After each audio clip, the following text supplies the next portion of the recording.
I want to call to order the Amberley Village Council meeting of June 12, 2023. Please call the roll. Ben Hunt. Here. Tom Youthing. Here. Keely Paul. Here. Dara Wood. Here. Scott Larmer. Here. Andrew Pakey. Here. Keith Wallace. Here. Rick Kay. Here. And if everyone could please rise and join me in the Pledge of Allegiance. I pledge allegiance to the flag of the United States of America and to the republic for which it stands, one nation, under God, indivisible, with liberty and justice for all.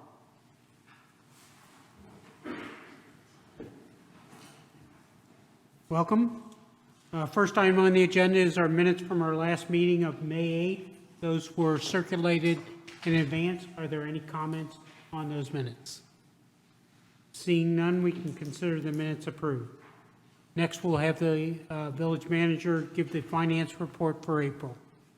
Thank you, Mayor. The finance report for April has been included in your packet with the UAN as well as the memo that summarizes the general fund financials for the month of April. During the month of April, the collections for earnings tax totaled $1.1 million. That brings us to a year-to-date amount of $1.9 million. That represents about 53% of what we estimate for the year 2023 to be collected. So our estimated amount is 3.7, so 53% of the way towards $3.7 million.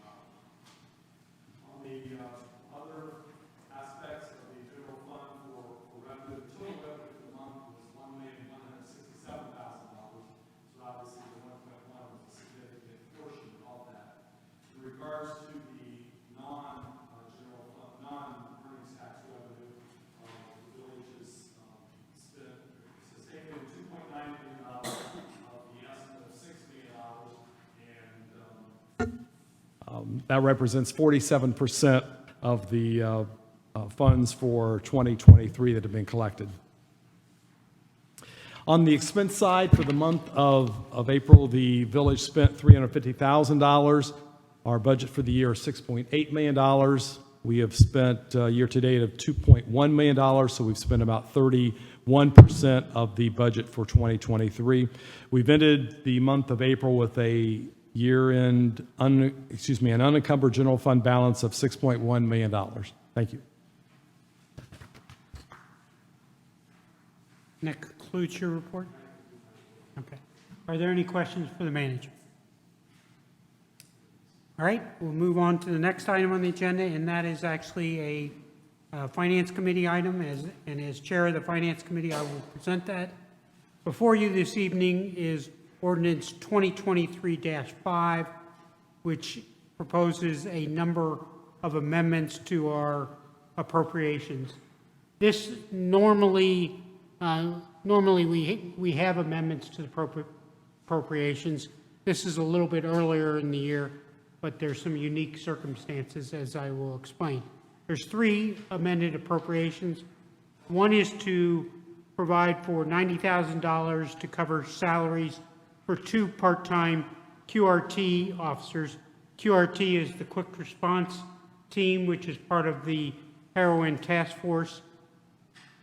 This $90,000 is going to be paid for by grants from Hampton County, and I think again it reflects very favorably on Amberley Village and the chief and others that the village is taking such a prominent role in the Heroin Task Force and specifically the Quick Response Team. One of those members of the Quick Response Team is actually the ultimate replacement for Lieutenant Fallon, who has again been, I think he's been with the village now for about 4 years and has been instrumental in really leading the quick response team and the success they've had. So that's $90,000 to cover for that. Then we have an amendment for $40,635 to purchase fire equipment. And again, kudos to the admin and the police and fire team. This is a grant that we have received from FEMA to pay for fire equipment, and again reflects the continued success that our admin and the police and fire team has had in getting grants for the village to help pay for needed equipment. So great work there. And then the last amendment is for a sum of $30,000 to be appropriated from the Police Disability and Pension Fund. The Police Disability and Pension Fund, we normally pay money that we receive for real estate taxes out of this fund to the pension fund, and we normally make 2 payments a year. What happened in 2022 is the final payroll did not occur till virtually the end of the year, so we did not have the final amount to be paid into the pension fund until after we could have made that payment in 2022. So we're going to make 3 payments in 2023. We only made 1 in 2021. So in essence, we are moving funds that were budgeted in 2022 into 23. So we have to increase the fund by $30,000. So I hereby move that we approve ordinance 2023-5 to provide for those 3 amendments. Second. Okay, it's been moved and seconded that we approve ordinance 2023-5. Any questions or comments? Seeing none, it's been moved and seconded that we approve ordinance 2023-5. Please call the roll. Ben Hunt, Yes. Tom Muthing, Yes. Keely Paul, Yes. Dara Wood. Yes. Okay, and that completes my Finance Committee report. We'll now move on to the Health, Education, and Welfare Committee. Thank you, Mr. Mayor. The Health, Education, and Welfare Committee met just this week, actually. And the first item on our agenda was Michelle Balls from the Solid Waste Management Hamilton County Resource came to present an update to their solid waste plan. Each subdivision, political subdivision in Hamilton County is asked to pass a resolution or an ordinance approving or disapproving or not doing it for the plan. And it needs to get voted on in order to pass the plan. Under the plans, the plan disposal fees will remain stable. They outline a budget contingency should revenues fall below or above projections. It includes a feasibility study for a recreational organics, a yard and food waste processing facility, which could be a new thing. And it's a 15-year plan. It's required by the Ohio EPA. And it's basically a guidance document that the local district uses to implement the programs and initiatives. They set several new goals because they surpassed all of their goals from the last time. And one major goal, just to mention, is surrounding food waste. And they have a goal of reducing food waste by 50%. So it's a lofty goal, but they feel confident on it. So we're just recommending, the committee is recommending Resolution 2023-12, so I can move that, correct? I'd like to move that we accept Resolution 2023-12, which is approving the update of the solid waste management plan. Second. Okay, it's been moved and seconded that we adopt Resolution 2023-12, approving the update for the solid waste management plan for Hamilton County. Are there any questions or comments? I have one comment. I'm just curious. It sounds very interesting. It's important to have those kind of goals. Any context as far as what the previous goals were and how how the community met them? I am not sure exactly. I can get that information to you. I would just be Look curious. it up, but I know they did say specifically that they exceeded all of the goals the last time. So Good. I don't recall what she said about that. Great. And then also, I'm sorry, we didn't vote yet. Sorry. Okay, it's been moved and seconded that we adopt Resolution 2023-12. All in favor? Aye. Aye. Opposed?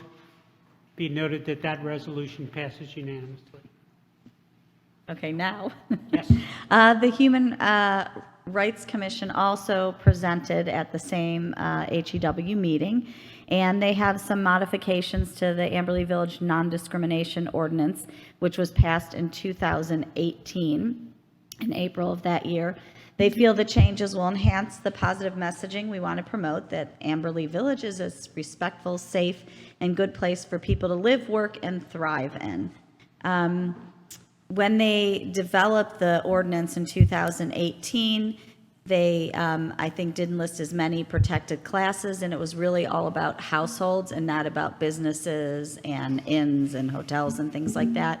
So they basically are expanding the language, or their proposal is to expand the language, so there's more protection for people. They also added some explicit exceptions for religious organizations throughout the document, which is an important thing for the synagogues and religious schools in Amberley Village.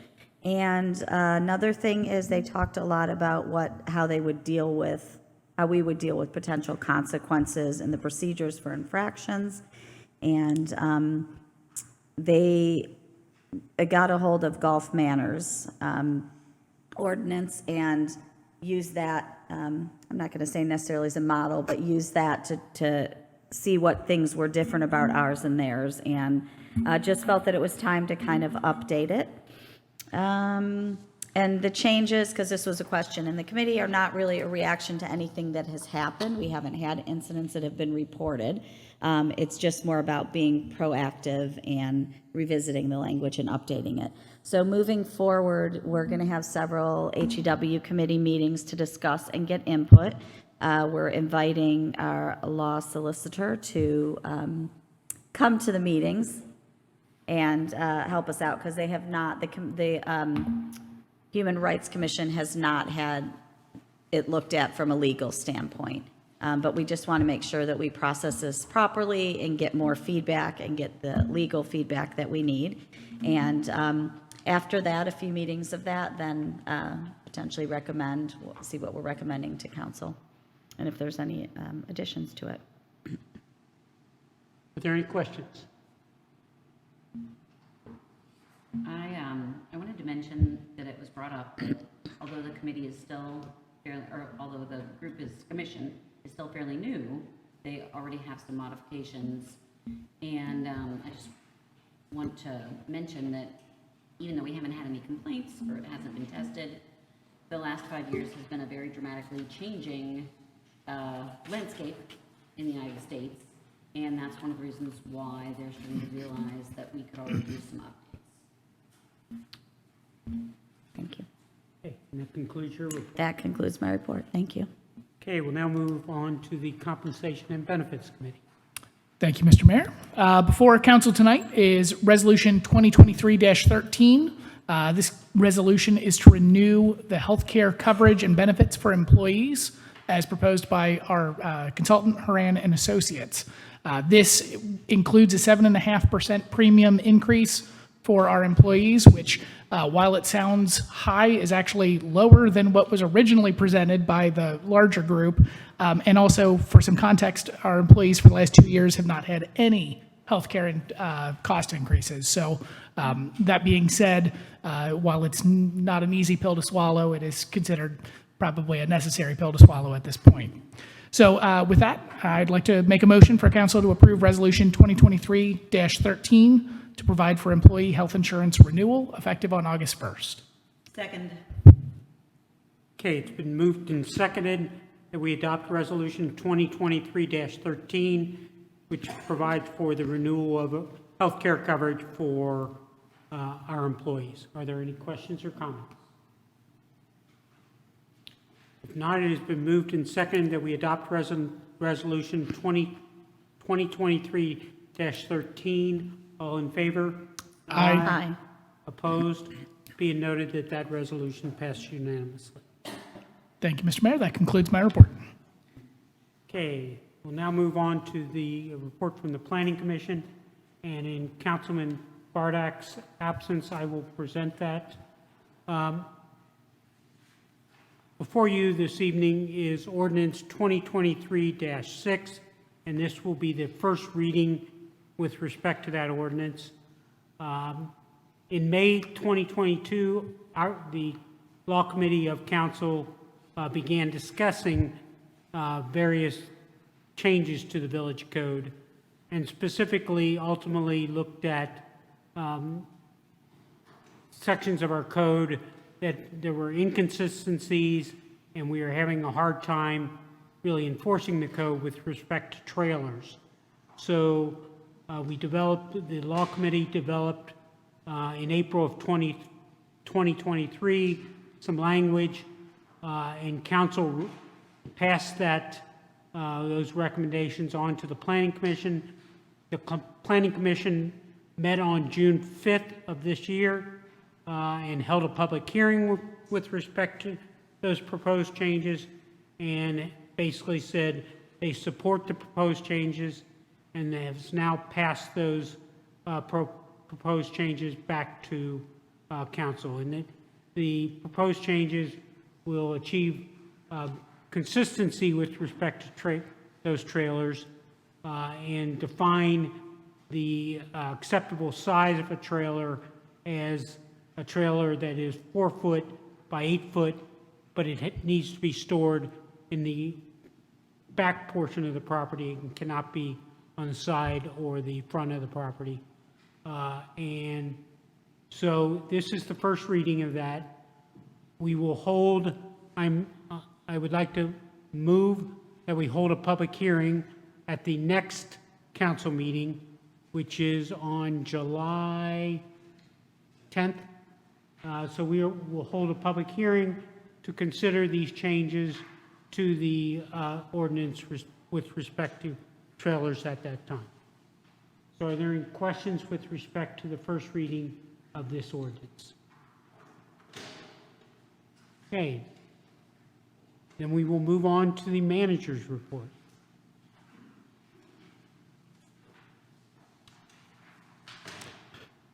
First time I'd like to mention under the manager's report is a correction to a resolution that council approved in October of 2022.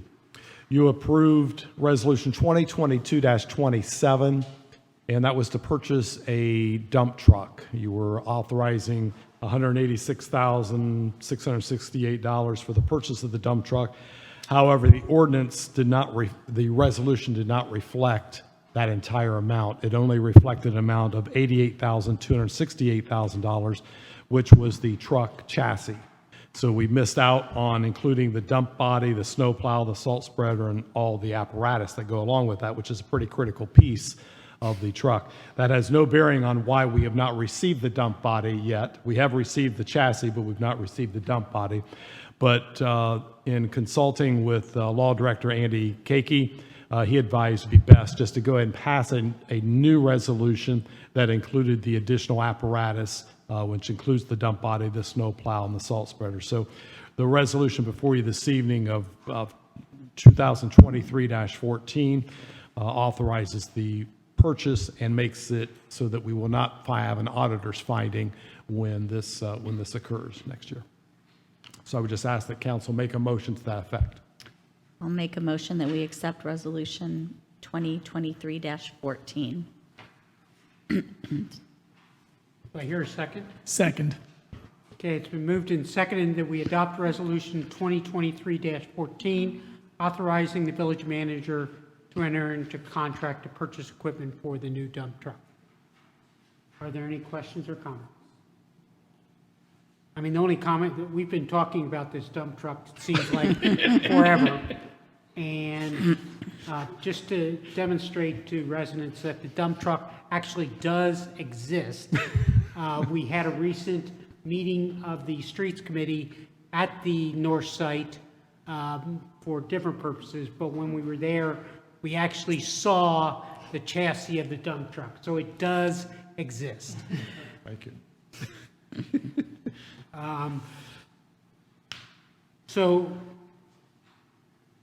Resolution 2023-14, all in favor? Aye. Aye. Opposed? Be noted that that resolution passes unanimously. The next item under the manager's report is ordinance 2023-7. This is referred to as the codification of the ordinances. So the process for this is that all the ordinances and any kind of legislative action that have occurred this past year are codified, which means they're put into a format so that they're easily accessible. And normally, council would waive the 3 readings on this because this is action that has previously been taken. You'd waive those 3 readings and go ahead and adopt this. But because we're short 1 member tonight, we don't have the 5 votes to waive the 3 readings. So I've just asked that you do a first reading of this ordinance tonight. So I'll ask council to do a first reading on this.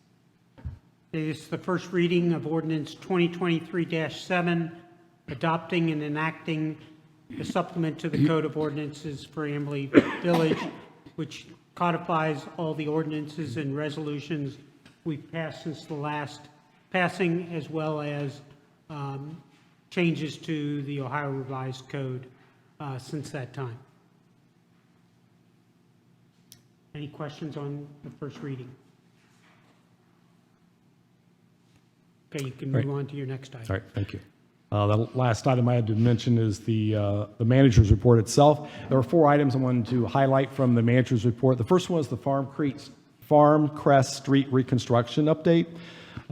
It's been a very active project. We are nearing the end of the project, although it may not seem like that because of the amount of work that is being done currently.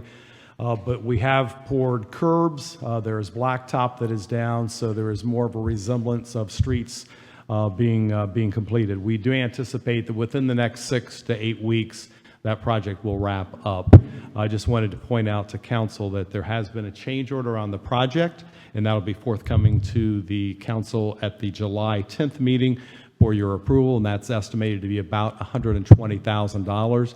This was not anticipated. The contractor ran into poor soils on the site, which drove the cost up significantly, but council will need to approve that at the July meeting. And just on that, on my afternoon walk, 3 of the last 4 days, I have walked through Farm Crest, and it does look very good. And in fact, today, they were, for residents on North Farm Crest, they were pouring where the section of the driveway where the residents had to have their driveway cut.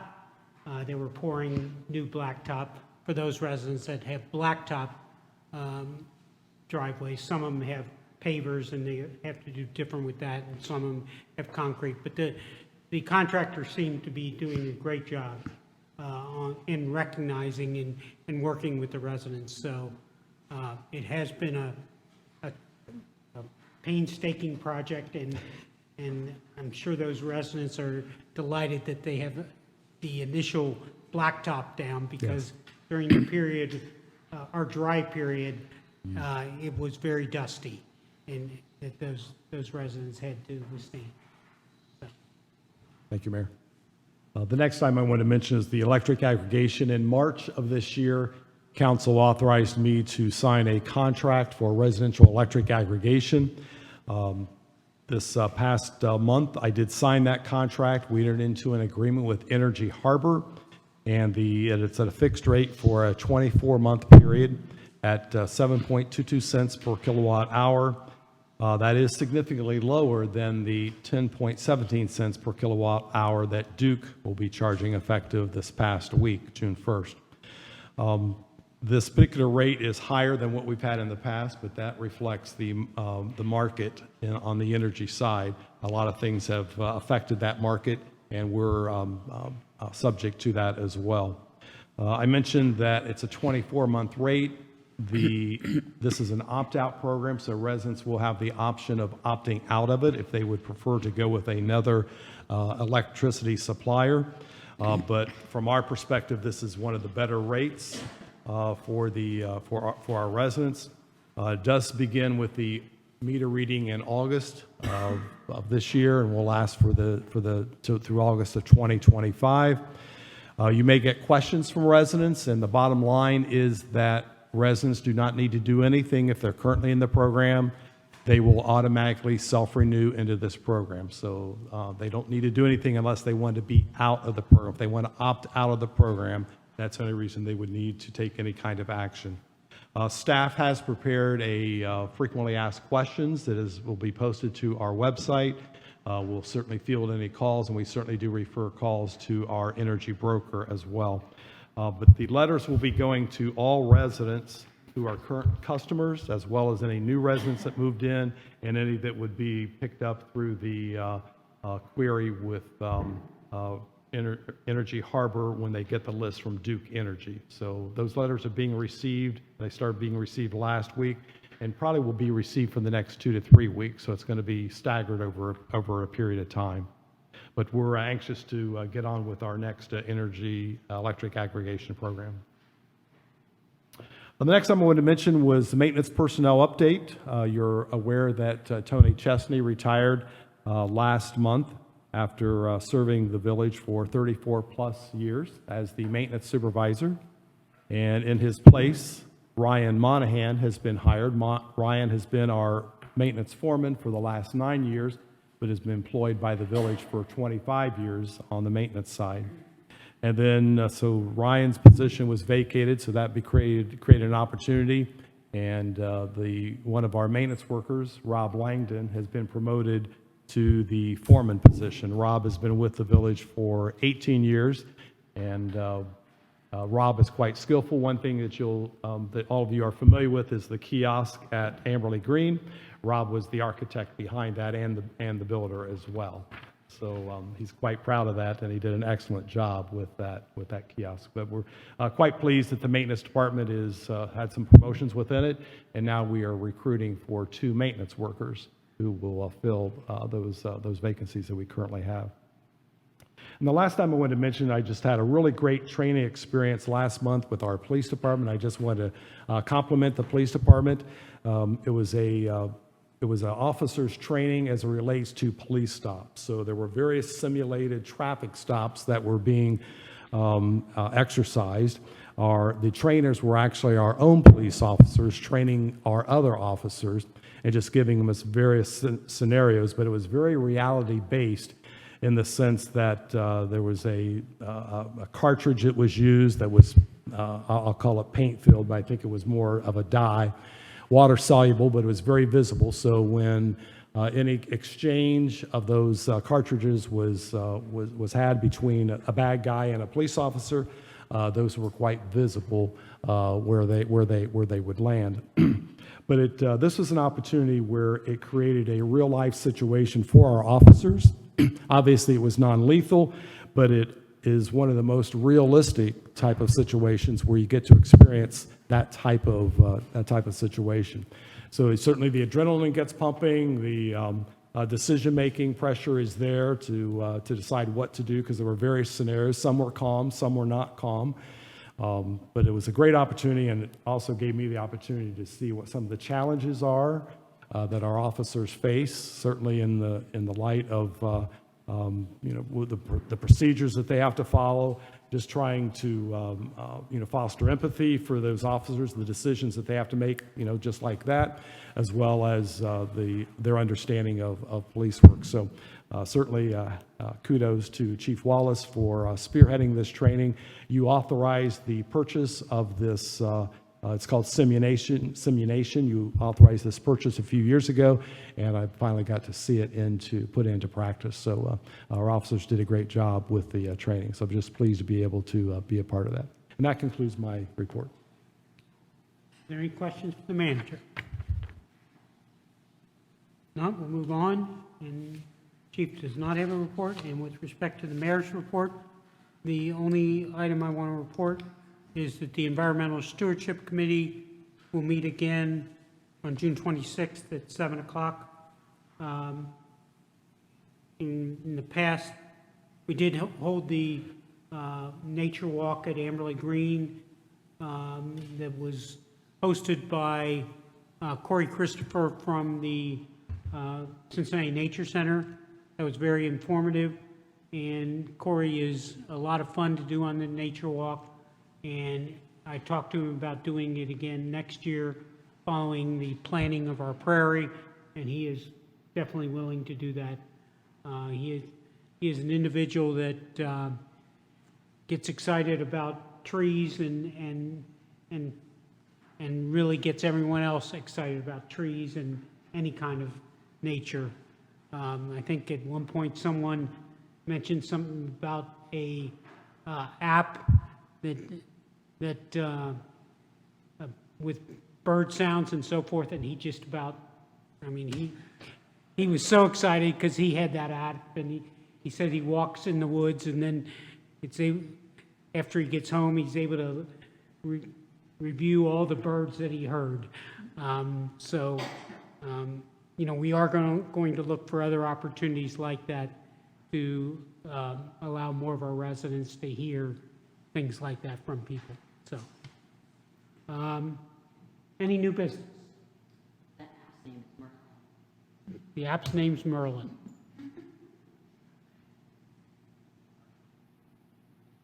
Any other new business? Okay, if not, I would hereby like to make a motion to adjourn into executive session as allowed by Ohio Revised Code, Section 121-22G3, to discuss an imminent court action. Second. Okay, it's been moved and seconded that we adjourn into executive session. Please call the roll. Ben Hunt, Yes. Tom Muthing, Yes. Keely Paul. Yes. Dara Wood. Yes. And for those in attendance, we will be coming back from executive session to go into general session, but we will not be taking any further action tonight, so we will pretty much just be adjourning. So with that, I'd like to adjourn the general session at this point to go into executive session. Do you realize we are in